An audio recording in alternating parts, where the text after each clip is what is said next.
Personnalité du monde de la culture, de l'éducation, de la santé, de l'entreprise, nous souhaitons aujourd'hui interpeller ceux qui conduisent nos politiques locales, nationales et internationales sur la grande corrélation entre faire atteinte à l'enfance et faire atteinte aux écosystèmes naturels.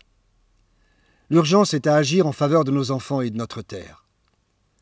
Alors que nous constatons un monde en souffrance, nous observons chaque jour l'émergence de la détresse de nos jeunes.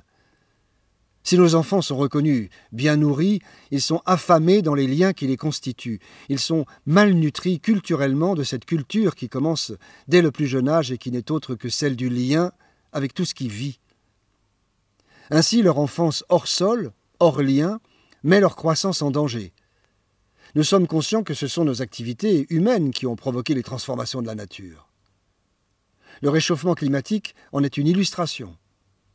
Elle repose sur des fonctionnements psychiques faits de désirs de possession excessifs, d'avidité du gain, d'individualisme exacerbé et de déni collectif des communs, de perte des relations d'entraide, d'atrophie de l'empathie qui crée une insensibilité collective et accentue chaque jour davantage mal-être terrestre et mal-être humain.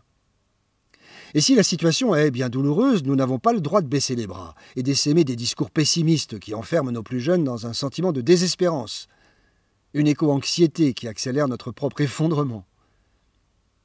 Préserver l'espérance revient à prendre soin de la capacité de chacun d'être acteur de son histoire et de prendre part au récit collectif, d'affirmer que le bonheur doit pouvoir se conjuguer dans tous les temps et dans toutes les langues. Dès à présent, laissons les enfants ressentir le monde, se familiariser avec ses humeurs climatiques, végétales, animales. Offrons-leur les moyens d'interpréter ce qui les entoure, d'éprouver une relation d'aimance à tout ce qui vit, humain et non humain. Donnons à l'éveil aux sensibles la grandeur qu'ils méritent et privilégions les temps d'expérience artistique avec toutes leurs expressions narratives, indispensables à l'apaisement personnel et la pacification sociale. Parce que le bébé humain naît dépendant, vulnérable, et que toute sa vie tient dans le lien d'amour à un autre que soi, il porte au plus profond de son être le courage de faire avec et en confiance. L'heure de sa naissance est l'heure de l'entrée en relation avec un autre qui doit répondre de sa fragile condition native, par une présence pleine, véritable sceau du bonheur de vivre. Par le filtre de la responsabilité, le parent va distribuer sans compter des regards, des mots, des gestes, des attentions, des anticipations, des interprétations. Et chaque jour, le bébé va ouvrir plus grand les yeux et regarder plus loin, tout en regardant son parent le regarder. Permettre dès à présent à chaque enfant de voir au-delà des siens, de comprendre que le familier existe par-delà la famille, que le monde n'est pas à posséder, mais à habiter, que le lien, selon l'expression de Pierre Rabhi, ne se consomme pas, mais se vit, fera naître une génération capable de colorer autrement notre avenir et le rendre enviable. De là naîtront de nouvelles manières civilisées d'être au monde. La charte de notre plaidoyer. Faisons de nos enfants et de notre jeunesse la priorité de nos choix de société. Nourrissons les enfants culturellement d'expériences sensorielles, affectives, émotionnelles, langagières, motrices et cognitives, pour enrichir leurs conditions humaines et leur altérité.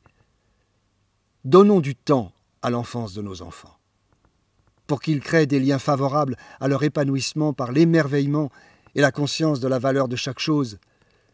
Du temps pour observer, rêver, contempler, penser. Ne confions pas l'éducation de nos enfants aux écrans. Refusons une éducation de la compétition et encourageons des comportements d'entraide. Rendons hommage aux sciences du vivant et rouvrons tous les chemins qui permettent aux enfants de se sentir de la nature. Refusons que la cadence vienne détruire les rythmes dont toute croissance a besoin pour atteindre sa maturité. Redéfinissons le concept de santé à la lumière de nos mots, en vue de construire des programmes préventifs qui viendront soigner l'interdépendance de nos organismes vivants. À la question « Quels enfants voulons-nous laisser à notre planète ?», nous répondons « Des enfants aimés et aimants en retour. » Aimer demande d'entrer en relation et de cultiver confiance en soi et en l'autre. émerveillement partagé, expérience sensible, émotionnelle et affective réciproque, et un désir inextinguible de prendre soin de ce qui nous unit et nous différencie.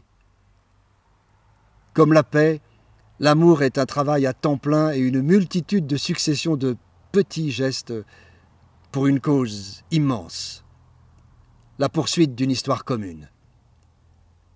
Sophie Marinopoulos et toutes celles et ceux qui adhèrent à ce plaidoyer.